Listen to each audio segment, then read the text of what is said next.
안녕하세요. 평소 유튜브 사연 라디오를 자주 듣고 있는 30대 여자입니다. 사연을 듣기만 하던 저에게도 기막힌 일이 생겨 이렇게 사연을 보내봅니다. 저는 대학 시절 만난 남편과 결혼을 했어요. 대학에 입학하자마자 군대에 다녀온 복학생인 남편을 만나 졸업하자마자 결혼을 했습니다. 남편은 참 좋은 사람이에요.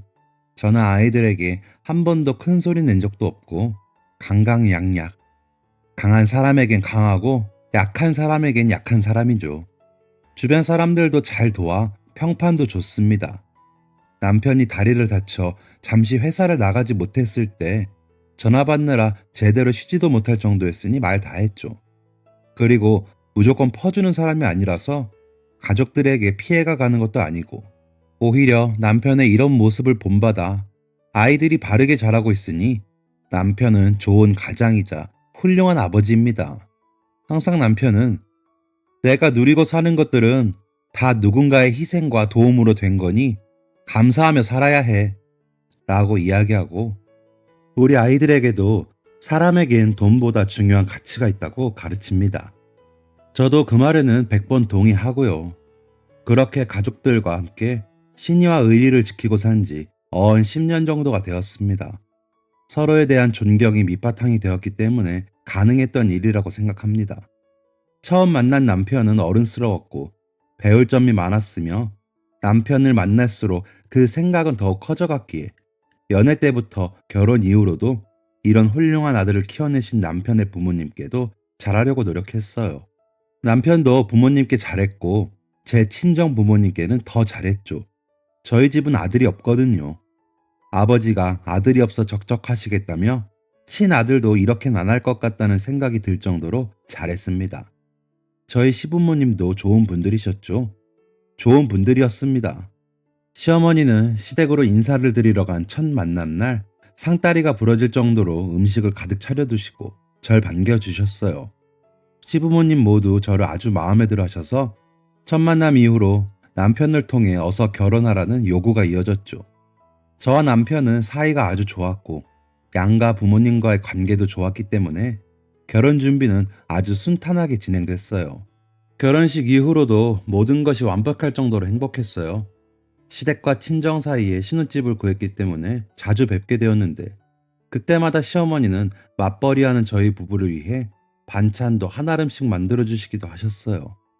남편에게는 형이 한 명 있는데 아주버님도 저에게 아주 잘해주셨어요. 늘 필요한 건 없는지 물으시고 첫 아이를 가졌을 때도 정말 친오빠처럼 챙겨주셨죠. 남편은 낚시를 좋아하시는 친정 아버지를 위해서 회사를 쉬는 날엔 같이 낚시를 간다거나 친정 경조사에 누구보다 열심히 도와줬고요. 시댁은 남이라는 얘기를 많이 들었었는데 사람마다 다른 거지 뭐 라는 생각이 들 정도로 행복한 시간이었습니다. 그런데 그런 행복은 제가 첫 아이를 낳고 얼마 되지 않아서 서서히 깨져갔습니다. 아이를 낳고 한창 몸조리를 하는 중에 아주버님이 결혼을 한다며 한 여성분을 데려왔어요. 노총각이었던 아주버님이 드디어 결혼을 한다는 말에 집안이 경사 분위기였죠. 제가 그분을 직접 뵌 건 상견례 때였습니다. 상견례 날 처음 인사를 한 형님과 형님의 부모님은 누가 봐도 부유해 보이는 분들이셨어요. 첫 인상에서도 뿜어져 나오는 아우라에 범상치 않은 것을 느끼고 있었는데 이후에 남편에게 슬쩍 물어보니 아버지는 강남 성형외과 의사에 어머니는 건물주라고 하더라고요. 금싸라기 땅에 건물 몇 채가 있고 형님 되실 분은 어릴 때 사업을 시작하셔서 성공한 분이라고 했어요. 아마 증여받은 재산도 있겠죠. 처음 뵀을 때는 아 그런가 보다 라고만 생각했고 굉장히 유복하신 분이 평범한 자영업자인 아주버님과 결혼하게 된 것에 대해 큰 의문을 갖지 않았어요. 전 시댁에 대한 좋은 인상만을 가지고 있었고 아주버님이 저를 잘 챙겨주셨었기 때문에 그냥 남녀가 만나 잘 맞아 결혼하나 보다 라고만 생각한 거였거든요. 상견례 후 아주버님의 결혼 또한 일사천리로 진행됐습니다. 결혼식은 정말 입이 떡 벌어질 정도였어요. TV에서 몇 번 본 듯한 대단한 인사들도 참석을 하고 식장부터 뷔페까지 돈이 안 들어간 곳이 없겠더라고요. 일반적인 직장인 부부인 저와 남편은 생각도 못할 정도의 화려한 결혼이었습니다. 신부 측이 굉장히 화려하고 하객 수도 대단해서 저희 시댁 쪽이 상대적으로 비어 보이지 않을까 했던 우려도 잠시 식장에 도착하니 아주버님 측도 하객들이 우글우글 하더라고요. 인사하는 것을 들어보니 무슨 사업을 하다 만난 사장님부터 회장님까지 아주버님은 제가 생각하는 것보다 사업 수완이 대단한 분처럼 보였습니다. 이런 상황을 예상하지 못한 건 남편도 마찬가지였는지 서로 입이 떡 벌어져 그렇게 결혼식을 마친 것 같아요. 가족 결혼식 때에는 형제들이 바쁘기 마련인데 형님이 고용한 도우미들 덕분에 저희 부부의 손길이 필요한 곳은 단 하나도 없었습니다. 저희는 그냥 축하만 하면 되는 자리였어요. 결혼식 이후 아주버님 부부를 처음 뵌 건 결혼식을 마치고 곧장 해외로 신혼여행을 가신 아주버님 부부가 귀국한 이후였어요. 저희는 귀국하자마자 양가에 들려 인사를 드렸는데 아주버님과 형님은 여독을 푼다며 일주일 정도 후에 인사를 드리러 오셨습니다. 이때 시어머니가 많은 불만을 저에게 표시하셨어요.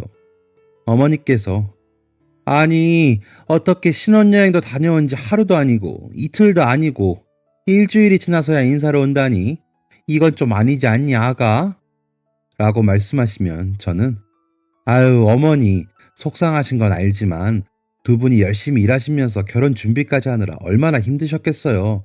힘들게 결혼식하고 바로 여행도 다녀오셨으니 몸이 많이 지치기도 하시겠죠. 어머니가 조금만 이해해 주세요. 라고 애교를 부리며 어머니를 달래드렸죠. 사실 저도 일주일은 조금 늦는 게 아닌가라는 생각을 가지고 있었지만 결혼한 지 얼마 안 된 아주버님 부부가 시댁 어른들에게 밉보이는 것도 원치 않았기에 나름 중간다리 역할을 하려고 노력했습니다. 그렇게 일주일 후 약속한 날짜, 약속한 시간에 아주버님과 형님이 시댁으로 방문하셨어요. 저는 형님을 결혼식 이전에도 한 번 뵌 게 다였기 때문에 얼굴을 뵙고 인사하기 위해 시댁으로 향했습니다. 일찍 시댁에 도착해 어머니와 저녁 식사 준비를 하고 있으니 아주버님과 형님이 오시더라고요. 반갑게 인사드리고 문을 열어드리는데 정말 놀랐습니다. 형님 뒤로 두 명의 사람이 더 있었는데 그 두 사람의 양손에 쇼핑백이 가득 들려져 있었거든요. 아주버님과 형님이 집에 들어오시고 이어서 짐을 든 두 명이 집으로 따라 들어오더니 형님이 원하시는 자리에 쇼핑백을 두시고는 정중히 인사를 하고 사라졌습니다. 앞치마를 둘러매고 두 분을 반기러 나오신 시어머니는 더 놀라셨습니다. 두 분보다 그 뒤에 놓여있는 누가 봐도 비싸 보이는 선물 꾸러미를 보고요. 브랜드와 명품에 관심이 전혀 없는 저도 알고 있는 브랜드명이 질비한 쇼핑백들을 옆에 두고 밥을 먹으려니 밥이 잘 넘어가지도 않았어요. 누가 봐도 주려고 가져온 건 재력이 상당하다는 건 알고 있었지만 이 정도인 줄은 몰랐거든요. 저게 다 얼마야? 라는 생각으로 밥을 먹고 나니 어머니가 과일을 내오셨습니다. 당연히 저는 제가 깎으려고 했죠. 하지만 어머니께서는 조용히 큰아기가 깎아보지 그러냐? 라고 말씀하셨어요. 하지만 형님은 너무 당당하게 시어머니를 향해 제가 과일을 한 번도 깎아본 적이 없어서요. 항상 기철씨가 깎아줬는데 자기가 깎어. 어머니 음식 하시느라 고생하셔서 힘드신가 보다. 라고 얘기하시더라고요. 저는 정말 놀랐습니다. 저희 집에서는 남편이 항상 과일을 깎아주지만 시댁에서는 남편 체면 때문에 제가 깎거든요. 시어머니, 시아버지가 좋은 분들이시긴 해도 가부장적인 분들이라 자기 아들 집안일 시킨다고 생각하시면 화를 내실 게 분명하셨기 때문이거든요. 그래서 긁어 부스럼 만들지 말고 시댁에서는 내가, 친정에서는 남편이 하는 걸로 하자 라고 생각하면서 살고 있었습니다. 형님의 발언에 놀란 사람은 저뿐만이 아니었어요. 형님 옆에 앉아 계신 아주버님도 마찬가지고 시부모님은 말할 것도 없었죠. 그나마 당황하지 않은 게 제 남편이었으니까요. 어색한 침묵을 깬 건 아주버님이었습니다. 그래도 우리 결혼하고 처음 인사드리러 온 건데 자기가 깎아주신 과일 드시고 싶은가 보지. 한번 깎아봐. 자기는 이것도 잘할 거야. 라고 아주버님이 형님에게 말씀하시자 형님은 난 과일도 별로 안 먹고 싶고 잘 깎지도 못해. 내가 깎으면 과일이 다 물러 터지고 빨리 먹지도 못할걸. 그냥 먹고 싶은 사람이 깎아서 알아서 먹는 게 낫겠다. 라고 대답하며 자리에서 일어났어요. 저는 자리에서 일어나는 형님을 보고 더 놀랐죠. 형님의 모든 발언이 저에겐 폭탄 발언이었으니까요. 자리를 옮기는 형님 뒤로 어머니가 화난 표정으로 한 소리 하시려는 게 눈에 보였습니다. 그래서 저는 어떻게든 중재를 하려고 어머니를 부르려 했죠. 어머니라고 입이 다 떨어지지도 않았을 때 형님은 가지고 오신 쇼핑백을 각각 한 손에 들고 자리로 돌아오셨어요. 어머니, 이건 어머니 선물이에요. 라고 말하면서요. 얼떨떨하게 쇼핑백을 품에 안으신 시어머니는 화를 내려고 했던 것이 민망하셨는지 곧장 입을 다무시고 멍한 표정으로 형님을 쳐다보셨어요. 시아버지도 마찬가지셨어요. 두 분 다 이게 다 무슨 상황이지? 싶은 표정이셨죠. 두 분이 아무것도 하지 않으시자 형님은 이어서 저와 남편에게도 각각 선물을 전해주셨습니다. 저희 첫째 선물까지요. 여행지에서는 미처 준비하지 못해서 오늘 오는 길에 백화점 다녀왔어요.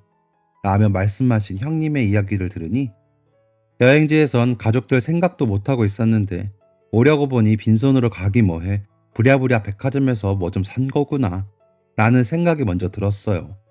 맞아요. 저도 이날 형님이 하신 말씀에 형님이 안 입고 보였던 거죠. 떨떠름한 표정으로 쇼핑백을 바라만 보고 있으니 형님은 어서 뜯어보라며 재촉하셨어요. 멍한 시어머니와 시아버지를 대신해 아주버님이 손수 쇼핑백을 열어주시니 아주 대단했습니다. 시어머니와 저의 쇼핑백에는 누가 봐도 알만한 고급 브랜드의 가방이, 시아버지 쇼핑백에서는 가을 외투가, 남편의 쇼핑백에서는 번쩍번쩍한 시계가 나왔어요. 예물로 시아버지에게는 시계를 해드렸는데 제 남편에게는 제대로 챙겨주지 못한 것 같아서 준비했다면서요. 저도 흘끗 본 가방 가격에서 헉소리가 나려는 걸 겨우 참았습니다. 아이 선물은 백화점 상품권 200만 원이었어요. 아이를 키워본 적이 없고 저희 아이를 가까이서 본 적이 없어 돈으로 준비했다고 하더라고요. 시부모님의 표정은 쇼핑백이 열리는 순간 사르르 녹아 있었습니다. 언제 화가 나셨냐는 듯이 해맑게 웃으며 뭘 이런 걸 사왔냐 며 덕담을 나누고 계시더라고요. 저나 남편은 놀랐지만 이런 비싼 선물은 처음이라 마냥 좋아하지 못하는 상황이었습니다. 과일을 사이에 둔 형님과 시어머니의 기싸움은 형님의 선물 공세로 쉽게 정리가 되었지요. 그렇게 흐지부지하게 자리가 정리되고 집으로 돌아갔죠. 좋은 선물을 받긴 했지만 남편이나 저나 가격대가 너무 부담이 되어 한 번도 밖에 착용하고 나가본 적이 없습니다.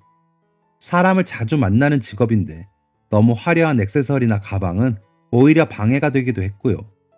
아이를 키우다 보니 편하게 막 들고 다니는 가방을 쓰게 되지 명품 가방은 쓰지 못하겠더라고요. 그렇게 남편과 제가 받은 선물은 기억 속에서 사라져 갔습니다. 그렇게 평범한 일상을 보내다가 명절이 되었어요. 새로운 가족이 들어온 후 첫 명절이라 들뜬 마음으로 시댁으로 향했죠. 저와 남편은 공평하게 시댁과 친정에서 머무는데 그 해는 시댁에 먼저 가는 해였습니다. 시댁에 가기 전날 회사를 마치고 새벽까지 전을 준비해서 일찌감치 시댁으로 향했어요. 이미 아주버님 부부는 도착하셨더라고요. 그렇게 저녁 준비를 해서 음식을 먹고 있는데 이상하게 형님이 음식을 잘 못 드셨습니다. 왜인가 싶어 물어보니 음식이 입에 안 맞아서 못 먹겠다더라고요. 젓가락질도 깨작깨작거리고 표정이 너무 좋지 않아 혹시나 하고 물어본 거였는데 전 외에 모든 음식을 하신 어머니 앞에서 대놓고 음식이 입에 안 맞아서 못 먹겠다고 하는 형님을 보니 화가 불쑥 났습니다. 그런데 어머니 반응이 너무 의외였어요. 어머니가 어머, 입에 안 맞니? 그런 말을 하지. 다음부터는 큰 아가가 좋아하는 걸로 먹자. 너무 입에 안 맞으면 밖에 나가서 먹고 올까? 라고 말씀하시는 겁니다. 제가 아는 어머님이라면 이런 얘기를 들었을 때 절대 가만히 계실 분이 아닌데 이렇게 서글서글하게 넘어가시다니 이해가 안 되는 상황이었죠. 그리고 시아버지도 묵묵하게 식사를 하실 뿐이었어요. 아주버님도 마찬가지였고요. 그리고 이상함을 느낀 건 저뿐만이 아니었습니다. 남편은 식사가 거의 끝나갈 때쯤 저 TV랑 냉장고는 처음 보는 거네? 라고 이야기했어요.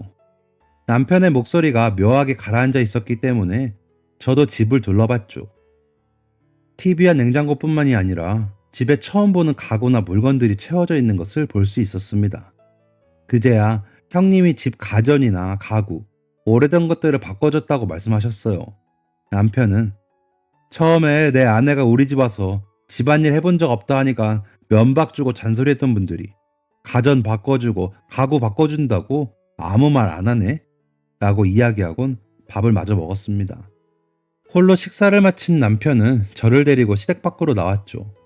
화가 나 보이는 남편에게 왜 이렇게까지 화가 났느냐고 물으니 그동안 당신이 우리 집 와서 집안일 할 때 내가 도와주려고 할 때마다 막으셨던 그 가부장적인 분들이 돈 많은 며느리 들어왔다고 당신이랑 대하는 태도가 싹 달라졌잖아 라고 대답했어요. 남편의 생각에 고마운 마음이 컸지만 한편으로는 불안하게 됐습니다. 그리고 그 불안은 현실이 되었지요.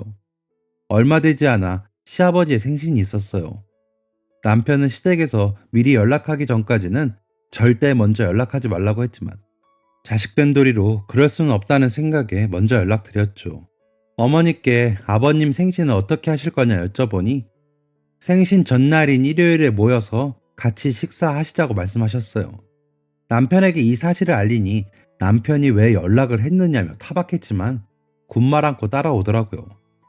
일요일 시댁에 도착한 저는 어색한 공기를 풀어보고자 시부모님께 애교도 부려가며 노력했는데 남편은 불만 있다는 것을 대놓고 표현하고 있었어요. 저런 사람이 아닌데 왜 저럴까? 답답한 마음에 남편을 조용히 불러 당신이 화가 아직 안 풀린 건 알겠는데 내일 아버님 생신이니까 자기가 이번에만 양보하자 라고 이야기했죠. 하지만 남편은 일단 자기가 하는 거 두고 봐달라며 이야기를 마무리 지었어요. 남편의 냉랭한 분위기에 저의 노력도 소용 없어지자 체념하고 시댁 눈치를 보고 있는데 아주버님 부부가 오셨어요. 무거운 분위기에 생신상을 먹고 제가 준비한 선물을 드렸죠. 마지막으로 본 시아버지의 구두가 낡아 보여 새로 산 정장 구두였죠. 아주 비싼 브랜드는 아니었지만 심혈을 기울여 고른 선물이었어요. 아버님이 고맙다고 선물을 받으신 후 곧장 형님이 선물을 꺼내시더라고요. 현금이었습니다. 두둑한 현금 다발을 눈앞에서 보니 저게 다 얼만지 감이 안 올 정도였어요. 못해도 200만 원은 되어 보였습니다. 제가 준비한 선물은 뒷전으로 하시고 신난 표정으로 현금을 세고 계신 아버님을 보니 기분이 썩 좋지 않았지만 꾹 참고 있었습니다. 뭔가 감정이 부글부글 끓는 느낌이었어요. 사실 선물뿐만 아니라 아주버님 부부가 들어왔을 때부터 형님만 챙기시고 저는 완전 뒷전이었거든요. 형님이 아이가 있는 걸 좋아하지 않으니 저희 아이도 친정에 맡겨두고 오라고까지 하시면서요. 그동안의 감사한 감정과 행복했던 일들 때문에 여태껏 참고 있었는데 부풀어 오른 풍선처럼 누군가 톡 하고 건들면 펑 하고 터질 게 분명했습니다. 그러던 중 저희 부부 빼고 유쾌한 시댁 분위기 속에서 남편이 아주버님에게 형, 요즘 사업 크게 벌인다며? 라고 말을 꺼냈어요. 아주버님은 왠지 눈치를 보는 듯이 하던 일이 잘 돼서 그렇지 뭐 라고 말을 마무리하는 듯 했고요. 남편은 처음 듣는 날카로운 말투로 나는 형 일이 그렇게 잘 되는 줄도 몰랐는데 어디서 그렇게 장사가 잘 된 거야? 내가 모르는 다른 사업이라도 하고 있었어? 라고 물었죠. 어쩐지 따져 묻는 말투에 이게 무슨 상황인가 얼떨떨했어요. 뭔가 불편하다는 듯이 상황을 얼버무리는 아주버님과 그런 아주버님을 보며 함께 불안해하는 시부모님, 아무것도 모르는 듯한 형님의 모습까지 이거 뭔가 있다 싶었습니다. 그리고 형, 이제 와서 묻는 게 좀 웃기긴 하는데 형 결혼식에 온 그 친하다던 동네 친구는 누구야? 아주 어렸을 때부터 친했다면 내가 모를 리가 없는데 라고 말하는 남편의 말에도 아주버님은 눈치를 보며 말을 돌리기 바빴지만 남편은 굴하지 않았어요. 결혼식 때 못 보던 사람 되게 많더라. 그렇게 친하다면서 어떻게 나한테 한 번도 안 보여줘? 그리고 형 식당 운영하던 거 아니야? 식당 하나 운영하는데 그렇게 많은 사업하는 지인들이 필요한가? 관련 없는 분야 사람도 많던데 라고 몰아붙일 뿐이었죠. 점점 표정이 굳어지는 형님과 식은땀을 뻘뻘 흘리는 아주버님과 시부모님. 저 혼자만 모르는 무언가가 있는 게 분명하여 상황을 지켜보고 있던 중 기철씨 나와봐 라며 형님이 아주버님을 데리고 나가셨어요. 두 분이 문을 닫고 나가자 시어머니가 벌떡 일어나시며 소리를 버럭 지르셨습니다. 너는 뭘 알면 조용히 하고 네 형 앞길이나 도와줄 것이지. 뭘 그렇게 꼬치꼬치 따져 물어 라면서요. 후에 남편을 통해 자세히 알게 된 거지만 그날 결혼식에 온 사람들은 실제 지인도 사업을 하며 알게 된 사람들도 아닌 하객 알바였습니다. 형님 집안에 비해 꿀릴 것 같으니 있어 보이는 척하려고 사람을 쓴 거였어요. 남편에게 당신은 정말 몰랐냐고 물으니 자신에게 물으면 당연히 말도 안 되는 생각이라 할 게 뻔해 비밀로 했다고 합니다. 어머니가 씩씩거리시니 이번엔 시아버지가 화를 내시며 장남이 큰일 하겠다고 나서서 돈 많은 마누라까지 척척 얻어왔는데 넌 뭐냐? 키워준 부모 앞에서 기분 나쁜 티나 내고 이 얄궂은 선물은 또 뭐고? 이런 걸 도대체 어떻게 신고 다니라는 거야? 라고 하시더군요. 제가 드린 신발이 담긴 박스를 발로 툭툭 걷어 차시면서요. 아까부터 팽팽하게 커져 있던 제 안의 감정이 펑 하고 터지는 기분이었습니다. 저도 벌떡 일어나 시아버지 발치에 있는 신발 박스를 들며 어머님 아버님 그동안 저에게 잘해주셨던 기억으로 저 정말 열심히 효도하려고 노력했어요. 그런데 아주버님이랑 형님이랑 결혼하시고 나서부터 제가 시댁 올 때마다 제 손에 뭐 들려있지는 않은지 확인하시고 비싼 거 아니면 대놓고 실망하시고 저희 아이도 형님이 불편하다는 이유로 떼놓고 오라고 하시질 않나. 그리고 매달 들여왔던 용돈도 부족하다고 싫은 소리도 계속 하고 계시잖아요. 라고 소리쳤습니다. 내 아들 며느리한테 내가 그 정도도 요구 못해? 라고 소리 지르셨지만 저는 더 이상 참지 않았어요. 저한테 꼬질꼬질하게 다니지 말고 형님처럼 다니라고 하실 때 옷 한 벌이라도 사주고 그러셨어요? 저한테 용돈 쓰라고 한 푼이라도 주신 적은 있으시고요? 제가 반찬이라도 해다 드리면 형님이 사다 주는 백화점 반찬에 익숙해져서 이런 건 이제 못 먹겠다고 돌려보내신 적이 몇 번이신지 아세요? 라고 그동안 쌓인 것들을 다 이야기했죠. 그리고 저희 부모님이 챙겨다 드리라던 것들도 요즘 이런 거 누가 먹냐며 이젠 입이 고급이라 이런 건 못 먹겠다고 주실 거면 확실히 좋은 걸로 주셔야겠다고 말씀하신 거 아직도 기억해요. 라고도 말하고요. 사연의 모든 내용을 적지는 못하지만 형님이 오신 이후로 제가 그동안 챙겨드렸던 모든 것들에 입이 고급이라 이런 건 너무 저렴해서 라고 딴지를 걸기 시작하셨거든요. 남편은 이런 자세한 이야기까지는 알지 못했는지 크게 놀라며 그깟 돈이 뭐라고 사람 정성도 무시하고 그동안 해드린 것들도 하찮은 것들 취급하시니 더러워서 못하겠습니다. 돈 많은 며느리랑 사기 결혼한 아들 끼고 잘 사세요. 그 자랑스러운 장남이 얼마나 성공할지 참 기대가 됩니다. 라고 말하곤 절 데리곤 나왔어요. 쏟아지는 눈물을 겨우 참으며 밖으로 나가니 비상구 쪽에서 형님과 아주버님이 대화를 하고 계셨습니다. 형님은 나가는 저희 부부를 보고는 곧장 다가와 이런 상황은 대강 알겠는데 일단 내가 기철 씨랑 결혼했으니 책임은 내가 져요. 근데 이런 식으로 행동하는 거 너무 오지랖이라는 생각 안 들어요? 라고 이야기했죠. 그리고 곧바로 그리고 있는 사람이 돈 쓴다고 그거 너무 안 이꼽게 보지 마요. 다 있는 만큼 쓰는 건데 내가 못 가졌다고 옹졸하게 구는 거 그거 질투고 피해의식이야. 라는 말을 끝으로 시댁 안으로 들어갔습니다. 졸지에 저와 남편은 돈 많은 형님과 결혼해 덕분 아주버님에게 질투가 나 부부 사이를 이간질한 사람들이 되어버렸죠. 말도 안 되는 취급을 받은 게 억울하고 화가 나서 당장이라도 시댁에 뛰쳐들어가 뒤집어 엎겠다는 제 얘기에 남편은 다시는 시댁 사람들 안 보게 해준다며 저를 진정시켰죠. 남편도 돈 하나 때문에 사람이 변하는 걸 보고 가족들에게 많은 실망을 했고요. 그렇게 다정하던 시부모님이 돈 앞에서 한순간에 변하는 것을 본 경험은 저에게도 적지 않은 충격이었습니다. 그렇게 남편은 앞으로 시댁 볼 일 절대 없게 만들어주겠다는 말을 확실하게 지켰어요. 그렇게 7년의 시간이 지났습니다.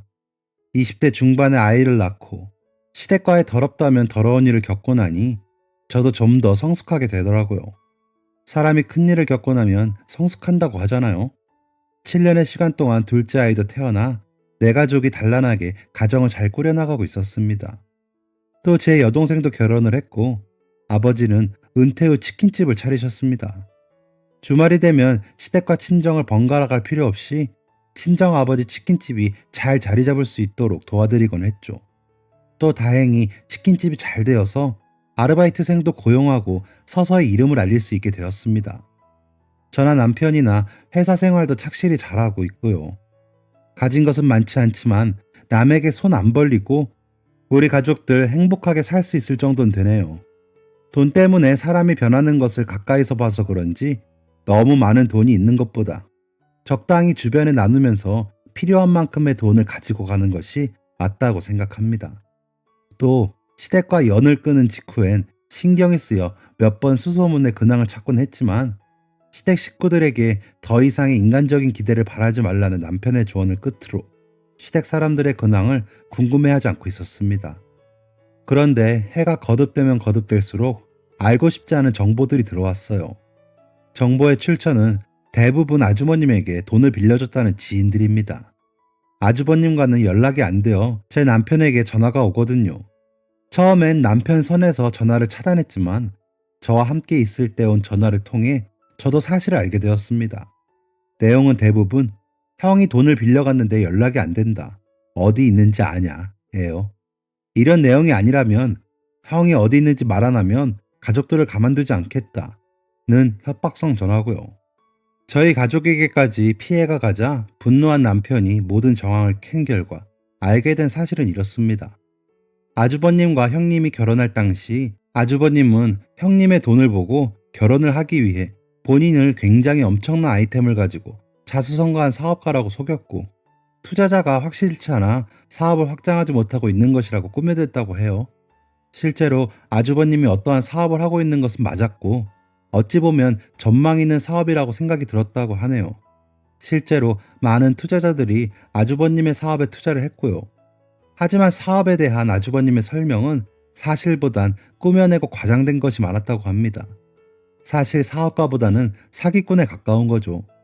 또 투자자들은 아주버님의 사업보단 재력가이신 형님의 아버지와 어머니를 믿고 투자한 경우가 많았어서 형님이 선택한 아주버님이 사실 아무것도 없는 빈 깡통이었다는 사실을 드러내는 순간 형님 집안에서 형님의 입지가 아주 불안해졌을 거라고 합니다. 사실 형님이 엄청난 능력이 있기보다는 부모님 잘 만나서 그 돈으로 사업하고 이것저것 벌려놓은 사람이었거든요.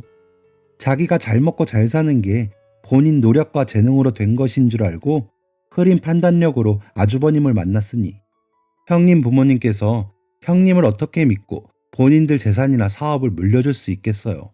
저 같아도 안 주죠. 형님이 아주버님의 모든 것을 알면서도 꼭 참고 넘어간 건 형님 집안에서 반대했었던 사실이 있기 때문일 거라고 했고요.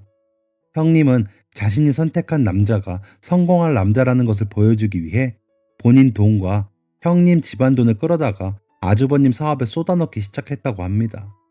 형님도 엄청난 능력자가 아니었기 때문에 돈을 아무리 쏟아붓는다고 한들 애초에 부실한 사업 계획이 성공했을 리가 없죠. 이상한 끼임새를 느낀 형님의 부모님은 더 이상의 투자는 불가능하다. 우리 믿고 투자한 사람들의 불만이 너무 커져서 이걸 수습하는데도 힘들다. 라며 모든 경제적 지원을 끊어버리게 됐고요. 그렇게 더 이상 돈이 들어올 곳이 없자 주변에 돈을 빌리기 시작했다고 합니다. 모든 이야기를 듣자 저희에게 연락이 들어온 게 생각보다 늦은 거라는 생각이 들었어요. 제 생각보다 아주버님이 벌린 사업은 망한 지 오래되었고 이미 쫓기면서 살고 있다고 하더라고요. 그렇게 모든 전말을 안 남편이 아주버님과의 모든 연결고리를 끊어버리자 저희 가족들은 다시금 평화를 찾을 수 있었습니다. 간간히 아주버님을 찾는 연락이 오는 듯 하지만요. 저희 친정에는 평화만 찾아온 게 아니었어요. 바로 친정아버지의 치킨집이 대박이 났습니다. 아주 대박이요. 아주버님의 사업 때문에 저희 부부가 괜한 피해를 받고 있는 것을 저희 친정 가족들이 다 알고 있었는지 말을 안 했지만 제부가 아버지 치킨집 사업에 손을 대고 있었다고 합니다. 사실 사업이라고 말하기도 애매한 크기의 동네 치킨집이었을 뿐인데 제부는 아버지의 치킨 레시피와 우리만의 특징을 잘 살려 마케팅과 레시피 개발에 몰두했어요. 제부는 장인어른 레시피가 워낙 좋아 많이 손볼 것도 없었습니다. 라고 말은 했지만 그 결과 입소문을 타고 배달 주문이 폭발하더니 금세 여기저기서 분점을 내겠다는 문의가 들어왔죠.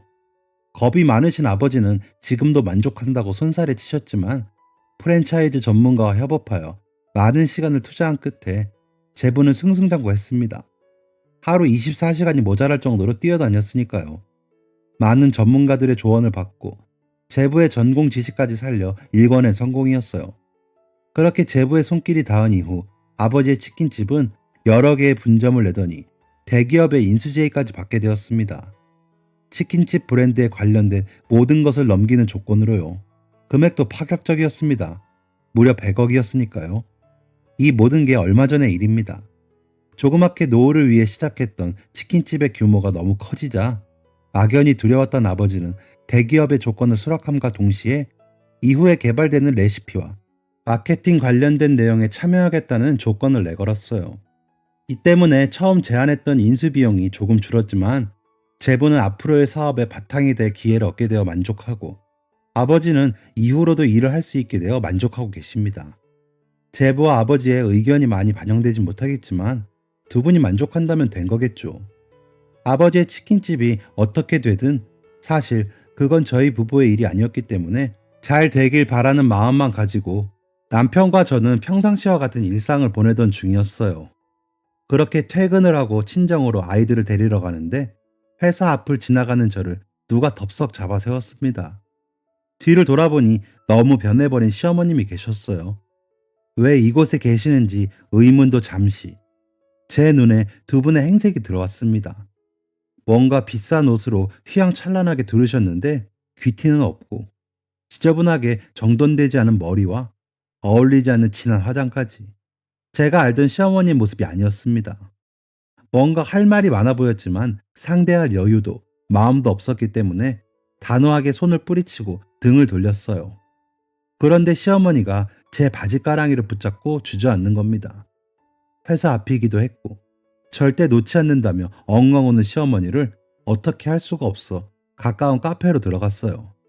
남편에게 연락하여 자초지종을 설명한 후 아이들은 친정에 잠시만 더 맡기겠다고 한 다음에요. 시어머니는 어떻게 알았는지 아버지의 치킨집이 거액에 팔렸다는 사실을 알고 계셨어요. 정확한 액수까지는 알지 못했지만요. 저는 치킨집 좋은 자리에 하나만 내달라는 부탁이나 하려나 라고 생각했지만 시어머니는 뻔뻔한 욕을 해왔습니다. 뜨겁지도 않은지 차를 단숨에 들이켠 시어머니는 자기가 지금 갚을 돈이 좀 있는데 3천만 원만 내달라고 말을 했어요. 빌려달라는 것도 아니고 내달라고요. 그것도 구체적인 액수까지 말이죠. 저는 당연히 그렇게 큰 돈은 없다라고 이야기했습니다. 하지만 시어머니는 버럭 화를 내며 지금 네 아버지가 몇십억 받은 것도 다 알고 왔는데 어디서 발뺌이야? 라고 소리를 지르더라고요.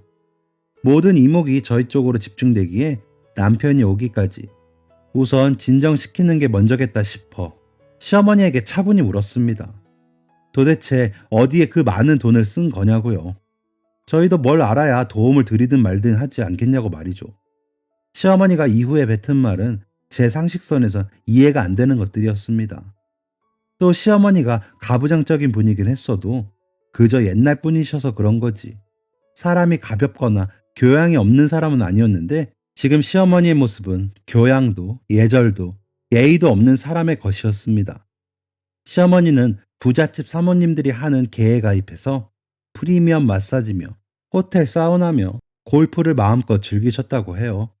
일정 부분은 형님의 돈으로 해결했지만 점점 형님의 지원이 사라졌고 이후엔 완전히 끊겼다고 합니다. 이 부분은 뭐 알고 있는 부분이었어요. 하지만 돈이 없는데도 불구하고 잠깐 즐긴 즐거움 때문에 빚까지 내서 개에 나가는 지경에 이르렀다고 해요.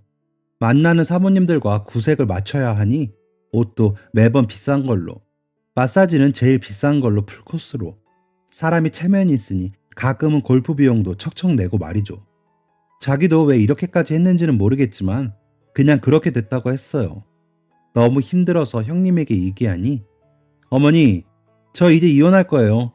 집에서 기철 씨랑 이혼을 하던 호적을 파서 나가던 둘 중 하나 선택하라고 하네요. 저도 최선을 다해보려고 했는데 못 해먹겠어요. 라고 말하곤 이혼을 진행했다고 합니다. 이혼을 하고 나서는 당분간 해외에서 쥐죽은 듯이 살아야 한다며 연락하지 말라고 해서 모든 연락은 이혼 담당 변호사를 통해서만 할 수 있었다고 하네요. 저는 육두 문자를 섞어가며 형님 욕을 하시는 시어머니를 보고 내가 아는 사람이 아니다 라는 생각을 할 수밖에 없었어요. 손가락을 가만두지 못하고 다리도 덜덜 떨며 불안한 눈동자로 형님 욕을 해대는 시어머니를 보니 오만정이 다 떨어지더라고요. 사람이 몇 년 만에 이렇게 변할 수가 있는지 의문만 들었습니다. 부자들의 삶에 도대체 어떤 환상이 있으셨길래 자신이 이렇게 골마가는지조차 모를 정도로 망가지신 건지 잠시 안타까운 마음이 들 뻔했지만 그 마음은 남편의 등장과 함께 사라졌어요.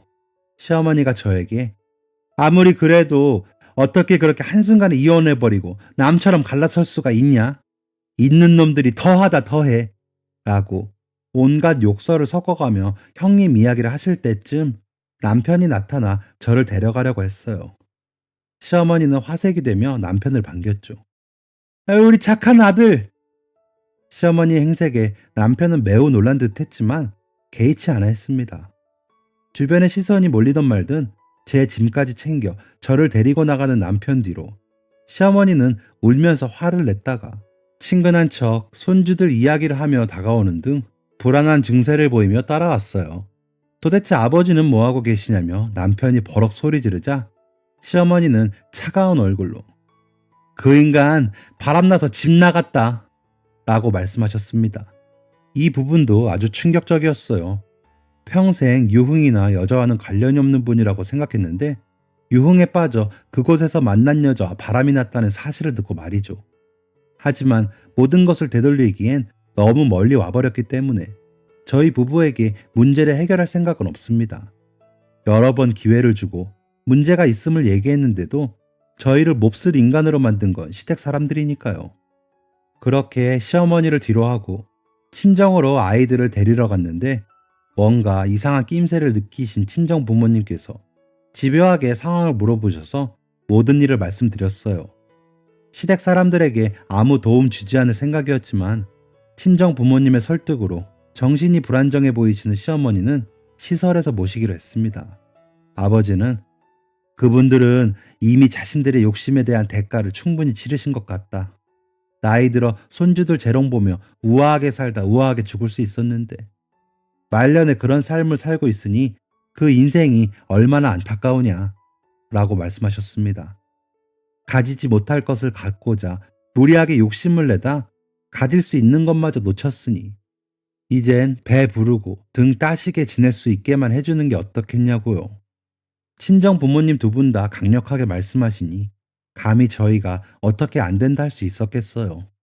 또 인간적인 안타까움이 드는 것도 사실인지라 저희가 할 수 있는 최소한의 선에서만 도움을 주기로 했습니다. 물론 금전적인 부분이나 욕심을 내는 부분에서는 예전처럼 칼같이 차단할 예정이고요. 시어머니는 아마 그런 것도 욕심내기 힘들지 않을까 싶습니다. 인생에 한 차례 폭풍 같은 일이 몰아치고 평화롭게 살다가 또 다른 폭풍을 만나보니 왜인지 초연해지는 요즘입니다. 욕심내지 말고 주변에 나누면서 우리에게 필요한 만큼만 부족하지 않을 정도로만 가지고 살다 그렇게 가자 라고 남편과 대화했던 내용이 떠오르네요. 저는 다시금 평화를 찾았습니다. 제가 평화를 찾은 것처럼 제 사연을 들어주신 분들 모두에게도 평화롭고 행복한 일상이 계속되길 바랄게요. 제 사연을 읽어주셔서 감사합니다. 행복하세요. 지금까지 사연 들어주셔서 감사합니다. 사연이 재밌으셨다면 구독과 좋아요를 눌러주세요. 감사합니다. 안녕히 계세요.